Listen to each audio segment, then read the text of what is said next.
Welcome to our channel. So आज हम लोग डिस्कस करने वाले हैं राइटिंग स्किल्स। जब भी मैं अभियुक्त का कोई वीडियो डालती हूँ राइटिंग वाला, उसमें मुझे बहुत सारे कमेंट आते हैं, स्पेशली राइटिंग वाले में, कि अभियुक्त ने राइटिंग कैसे सीखी। बिकॉज बहुत सारे ऑटिस्टिक या फिर ADHD बच्चों को राइटिंग करने में बिल्कुल इंटरेस्ट नहीं होता है।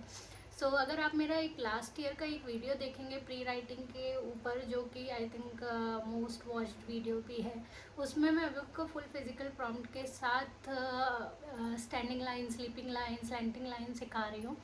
और विद इन 1 ईयर अभियुक्त हिंदी भी लिखता है, इंग्लिश भी लिखता है, और अभी उसने 4 लाइन में भी लिखना स्टार्ट कर दिया है। और स्कूल में भी ऐसे कोई चैलेंज नहीं आ रहा है।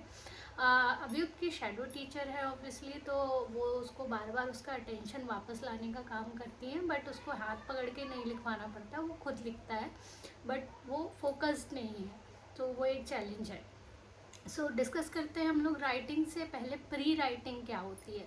तो प्री राइटिंग में हम बच्चे को राइटिंग के लिए प्रिपेयर करते हैं, बच्चे की फाइन मोटर स्किल्स इम्प्रूव करते हैं। तो जब अभियुक्त 2 साल का था, मैंने उसको EIP प्रोग्राम में डाला था, जहाँ पे उसका फाइन मोटर स्किल पे काम हुआ था। वो सारी एक्टिविटीज़ मैं आज आपको शेयर करने वाली हूँ कि वहाँ पे प्री राइटिंग के लिए टीचर्स ने क्या क्या किया था।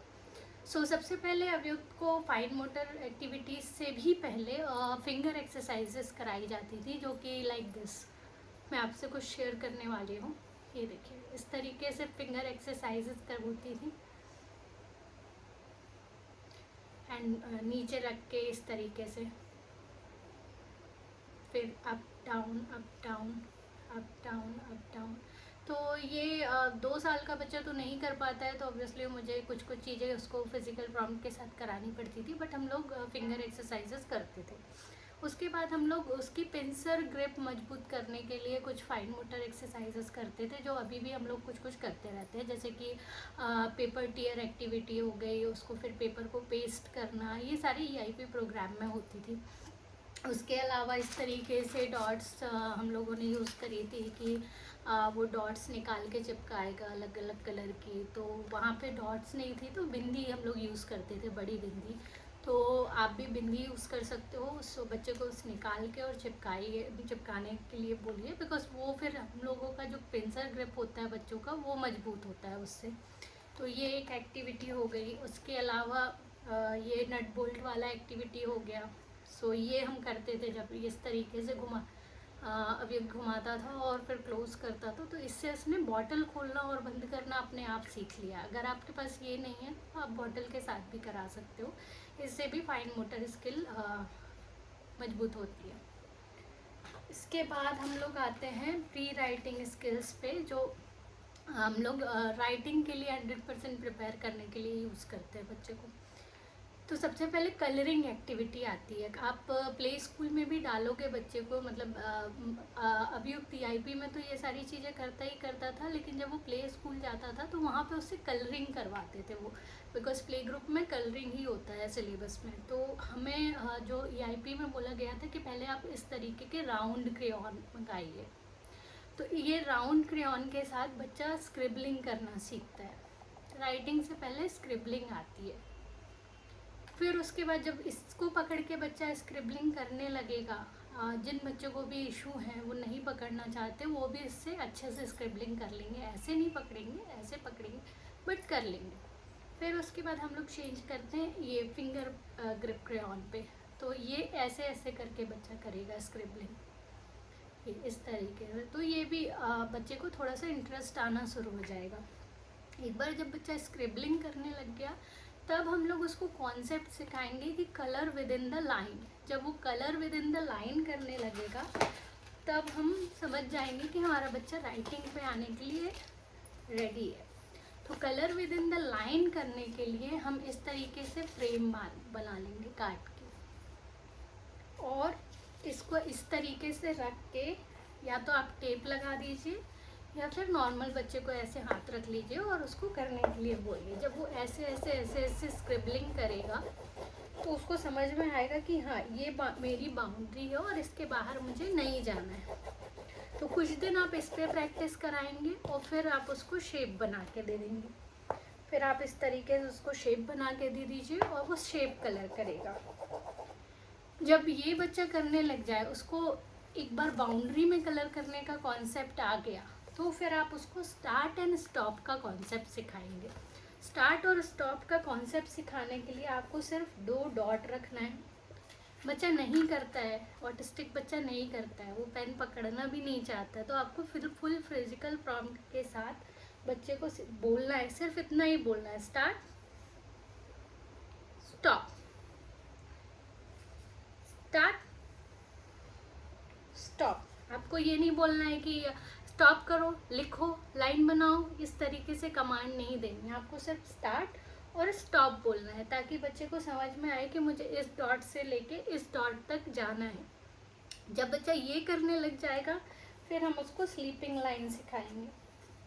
Same, start stop, start stop. जरूरी नहीं है कि बच्चा सीधी बनाए, अवयव भी नहीं बनाता था, वो ऐसे ऐसे ऐसे बनाता था या फिर ऐसे बनाता था, कुछ भी करके बनाए, बट बच्चे को स्टार्ट और स्टॉप का कॉन्सेप्ट समझ में आना जरूरी है।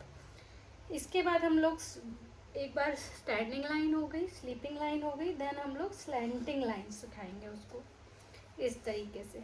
उसके बाद हम लोग सिखाएंगे कर्व बनाना, और साथ साथ आप उसको इमिटेशन सिखाएंगे कि आप अगर कर्व बना रहे हो तो बच्चा भी कर्व बना पाए, आप अगर स्टैंडिंग लाइन बना रहे हो तो बच्चा भी स्टैंडिंग लाइन बना पाए।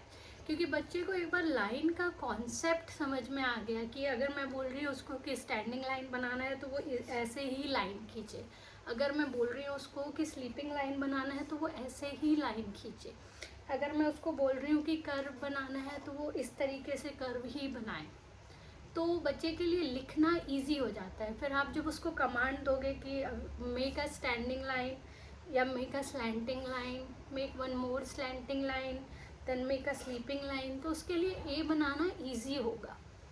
और अगर बच्चा इमिटेट करना सीख गया तो उसके लिए फिर राइटिंग करना बहुत ही इजी हो जाएगा, फिर आपको कोई चैलेंज नहीं आएगा। बट इसमें अवयुक्त ने पूरा 1 ईयर स्पेंड किया है बिफोर कमिंग टू राइटिंग।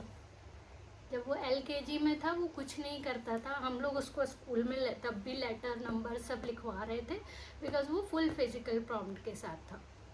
और ये हम घर पे करते थे और पूरा 1 साल हमने इस पर इन्वेस्ट कराया। तो जब तक बच्चे को ये सारे कॉन्सेप्ट नहीं समझ में आएंगे तब तक वो राइटिंग नहीं कर पाएगा। तो आप साथ साथ कराते रहिए, स्कूल भेज रहे हैं बच्चे को तो आप पेंसिल पकड़ के कराते रहिए, आप क्रेयॉन से कराते रहिए, जो भी बच्चे को पसंद है उससे कराते रहिए, बट मेक श्योर कि बच्चे को ये सारे standing line, slanting line, curve, ये सब के कॉन्सेप्ट समझ में आए कि इसको स्टैंडिंग लाइन बोलते हैं, इसको कर्व बोलते हैं, इसको स्लीपिंग लाइन बोलते हैं।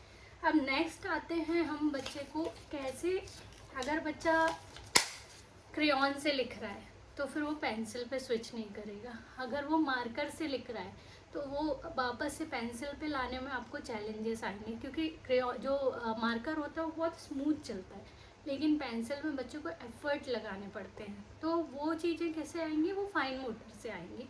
प्लस आपको रूटीन बना देना है बच्चे को कि उसका इवनिंग में 1 घंटा राइटिंग पे ही जाना है, और वो डेली आप तीनों चीज़ें रखिए, क्रेयॉन से भी लिखवाइए उसको, एक कलरिंग एक्टिविटी करा दीजिए, फिर मार्कर से इस तरीके से स्लैंटिंग लाइन, स्लीपिंग लाइन करा दीजिए, फिर पेंसिल से बॉक्स बना दीजिए इस तरीके से और उसमें ABCD लिखवा दीजिए।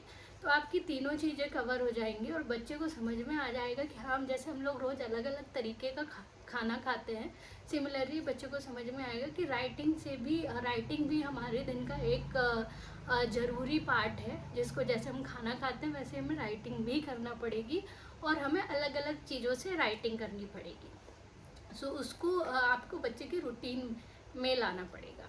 अब कुछ बच्चे क्या होता है, पेंसिल से जब लिखना चालू करते हैं तो बहुत ही लाइट लिखते हैं, तो उसका सॉल्यूशन ये है कि ये सैंड पेपर आप यूज़ कर सकते हो, अलग कलर का, वाइट कलर का भी आता है, तो आप इस पे पेंसिल से बच्चे को स्क्रिबलिंग कराइए या फिर लिखवाइए। तो जब इस पे लिखने में बच्चे को थोड़ा सा पुश करना पड़ेगा पेंसिल, तो वो अपने आप पेपर पे भी पुश करके लिखने लगेगा थोड़े टाइम में। ये बहुत ही अच्छी ट्रिक है, 100% काम आती है। अब आता है कि बच्चा बहुत बड़ा बड़ा लिखता है तो हम उसको छोटा लिखना कैसे सिखाएं। तो पहले आप बॉक्स बना के उसको बॉक्स के अंदर लिखना सिखाइए। जब वो बॉक्स के अंदर लिखने लगेगा तो फिर आप बॉक्स को धीरे धीरे छोटा करते जाइए। हमने पहले ही बच्चे को विद इन द लाइन का कॉन्सेप्ट सिखा रखा है, तो जब हम उसके बॉक्स छोटे करते जाएंगे तो वो अपने आप विद इन द लाइन लिखने में छोटा छोटा लिखने लग जाएगा। फिर आप उसको ऐसे लाइन के अंदर लिखना सिखाइए कि बड़ी लाइंस का गैप दिया, उसके अंदर लिखना चालू किया, उसके बाद छोटा लाइन इतना लाइन कर दिया, फिर वो इसमें लिखना चालू करेगा, फिर और छोटा कर दीजिए। तो ऐसे करके उसको 4 लाइन पे लेके आना है हमें। एकदम से हम बच्चे के ऊपर प्रेशर डालेंगे तो वो नहीं कर पाएगा, तो हमें धीरे धीरे ही करना पड़ेगा। तो आई होप आप समझ गए होंगे। सबसे पहले आपको प्री राइटिंग पे काम करना है, उसके बाद बच्चे को स्टार्ट एंड स्टॉप का कॉन्सेप्ट सिखाना है। कॉन्सेप्ट सिखाने के बाद आपको लाइन का कॉन्सेप्ट सिखाना है, standing line, sleeping line, curve, zigzag line and many more. वो आपको कहीं से भी आइडिया मिल जाएगा। और वो सारे कॉन्सेप्ट सिखाने के बाद आपको इमिटेशन पे लेके आना है। उसके बाद आपको बॉक्स बना के बच्चे को राइटिंग करना सिखाना है, और फिर उन बॉक्सेस को छोटे करते जाना है और उन लाइंस को छोटा करते जाना है। मीनवाइल आपको पेंसिल, क्रेयॉन और मार्कर तीनों के साथ रेगुलर प्रैक्टिस करनी है, सो दैट बच्चे के लिए कुछ नया ना हो। सो आई होप आपको ये वीडियो अच्छा लगा होगा। Thanks for watching. मैं इन सारे जो क्रेयॉन्स के लिंक्स हैं और बाकी का जो भी मटेरियल है उसका लिंक मैं डिस्क्रिप्शन बॉक्स में डाल दूँगी। प्लस मैं आपको कुछ और वीडियोस भी दिखाने वाली हूँ आगे अव्यक्त के, कि वो राइटिंग में भी कहाँ पहुँचा है, तो वो भी देखिए। और अगर कोई और क्वेरी है तो कमेंट करिए, we will definitely discuss. Thanks for watching, bye bye. का डी, हाँ सही है, it's okay. Yes, very good. D 2 line में डी, वेरी गुड। देख के लिखो अच्छे से। हाँ लाइन पे, हाँ लाइन पे, वेरी गुड। लाइन पे लिखो, हाँ गुड बॉय।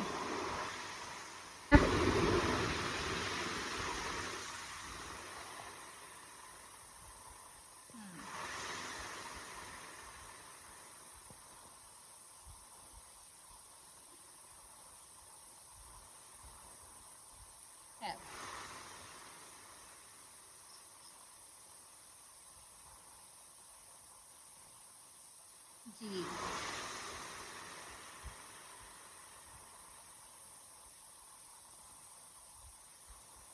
जी।